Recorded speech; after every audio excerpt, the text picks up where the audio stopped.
Cincinnati officials meet to discuss the proposed sale of the Cincinnati Southern Railway to Norfolk Southern, the freight company at the center of that train derailment in East Palestine. Candace Hare went to that meeting today. She's live now with the latest.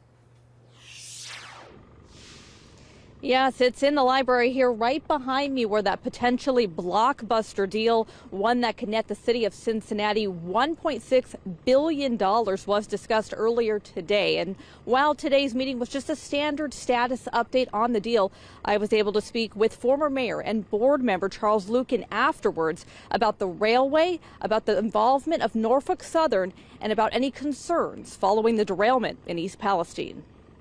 Yeah, we don't have anything to do with safety regulations. We don't have anything to do with worker safety. We don't, it's a tragedy what happened in East Palestine. And it's unfortunate that the people that lease our railroad, the city railroad, is the same company, but we cannot impact that. Former Cincinnati Mayor Charles Lucan discusses concerns some have regarding the potential sale of the Cincinnati Southern Railway to Norfolk Southern, a company that has recently made headlines after a fiery derailment in East Palestine resulted in a hazardous chemical spill. Lucan, a member of the Cincinnati Southern Railroad Board of Trustees, tells me that even if a sale of the railway were to fall through, that does not mean Norfolk Southern will not operate in the area. We don't have the option to kick out Norfolk Southern because they have another 25 years on this lease. The 337-mile railway from Cincinnati to Chattanooga is the only municipally owned trunk railway in the United States. There are still several hurdles that must be overcome before the sale is complete, including legislation passed at the state level, allowing for funds to be used on current infrastructure. I'm told the board expects that legislation to soon be read in the Ohio House Transportation Committee. It's going to go to parks. It's going to go to streets.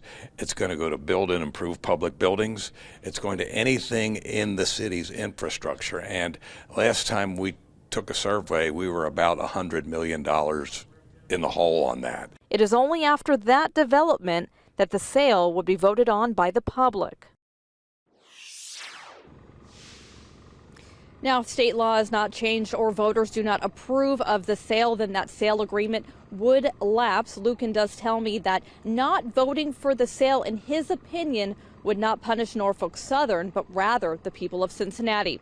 From Walnut Hills, Candace Hare, Fox 19 Now. No doubt, Candace, a long way to go on that sale to get it to finalize. So today, as federal regulators stood with the governors of both Ohio and Pennsylvania, vowing to take charge not only of the cleanup in East Palestine, but to make sure that Norfolk Southern pays for it. Fox 19 Investigates took a look at the latest data from the Bureau of Transportation when it comes to train accidents. We wanted to know, how often does this kind of thing happen? Now, there are a ton of statistics to look through when it comes to the data, but we zeroed in on two very specific things: train derailments and the number of train accidents that deal with hazardous materials. The U.S. has averaged more than 1,400 derailment accidents over the last decade each year.